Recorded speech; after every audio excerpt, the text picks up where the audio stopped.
Magandang araw mga kabayan. Ito po muli si Engineer Alejandro, isang OFW, ang inyong stock tambay. Muli handang magbahagi ng kwentong kalakal at kuro-kuro mula sa Philippine Stock Exchange. Kung bago ka pa lamang sa aking channel, huwag kalimutan mag-like, subscribe, share, at pindutin ang notification bell para updated ka sa bagong videos na aking i-upload. And we're here again for the OFW Average Trader PSE Weekly Performance Review. We are very happy to be here again to share the latest happening in the Philippine Stock Exchange. But before diving in, I would like to send our heartfelt gratitude to the regular viewers of this channel. We thank you for continuously supporting us. In return, we will do our best to give and share with you the most relevant information and signals to properly interpret the market using the chart or technical analysis. So let's get started with the PSE index. The market opens lower at 6,411 and closes even lower at 6,379 on a Monday. That gave us a red bearish hammer candle as a week opener. Then the decline continued on Tuesday with the market opening at 6,384 and closes even lower at 6,325. That gave us another red bearish candle. On Wednesday, the market slightly paused a bit by opening at 6,328 and closes at 6,318, giving us a small red candle. But on Thursday, the market once again went on pessimistic mode and opens at 6,314 and closes significantly lower at 6,252. That gave us a huge red bearish candle. Then on a Friday, the market bounced back by opening at 6,257 and closing the week at 6,306, giving us a big green engulfing candle as a week ender.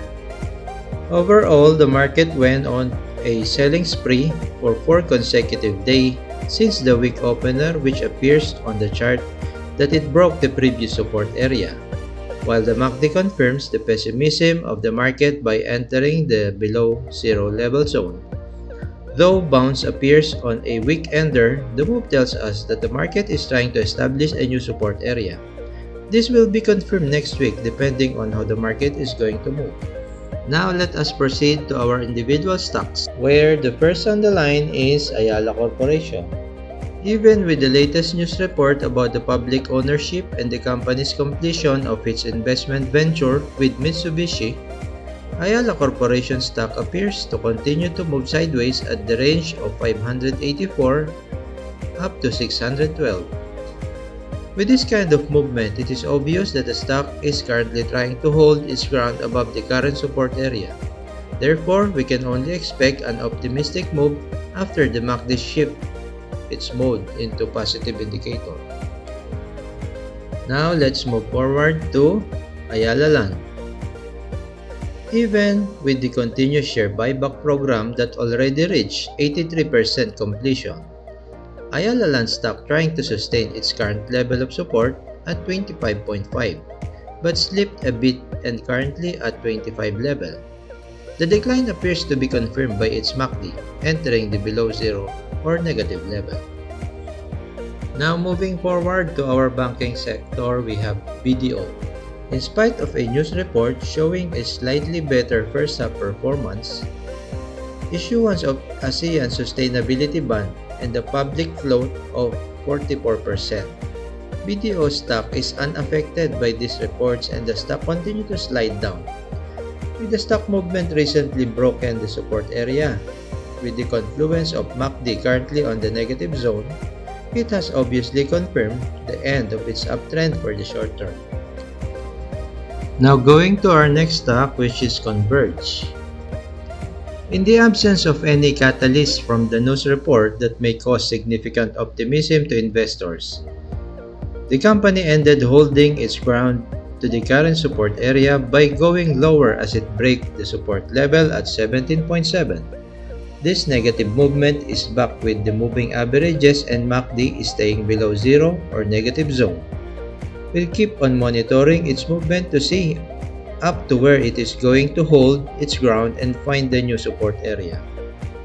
Now let's jump to Jollibee.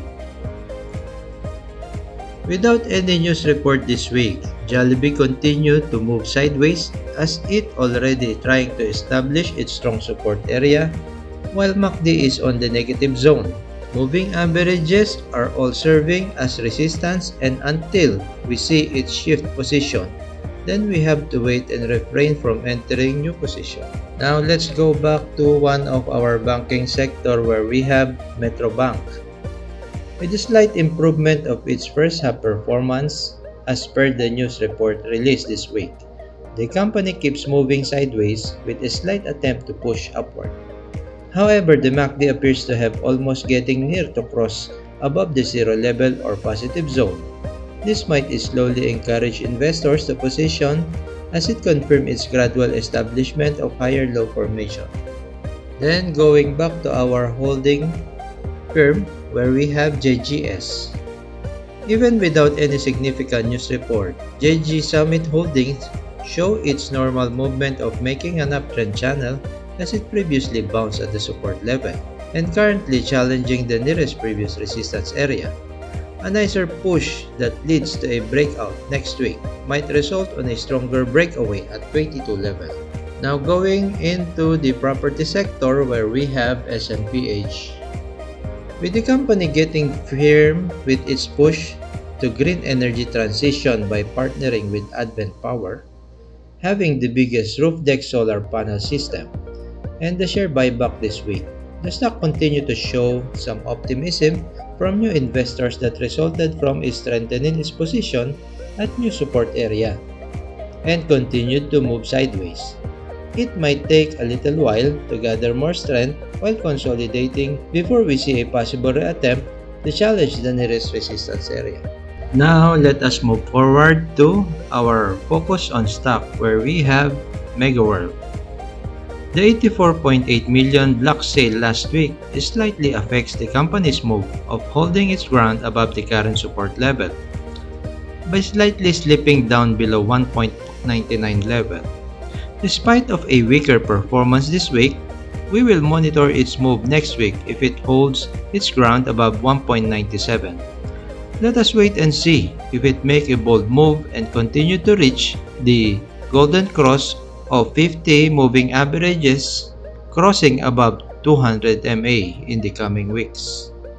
We will give this focus on stock until the end of this month and shift to a new one depending on how this Megaworld stock will perform on the next 4 weeks.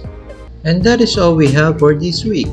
In case there is a stock you want us to discuss on our review next week, you may send a message or comment in this channel with a domain name OFW Average Trader. You may also choose to reach out by sending me an email at engineeralejandromagno@gmail.com, or you can also send a message in my Twitter account or send a direct message in my Facebook page named Engineer Alejandro Magno. Take the opportunity while it is offered free.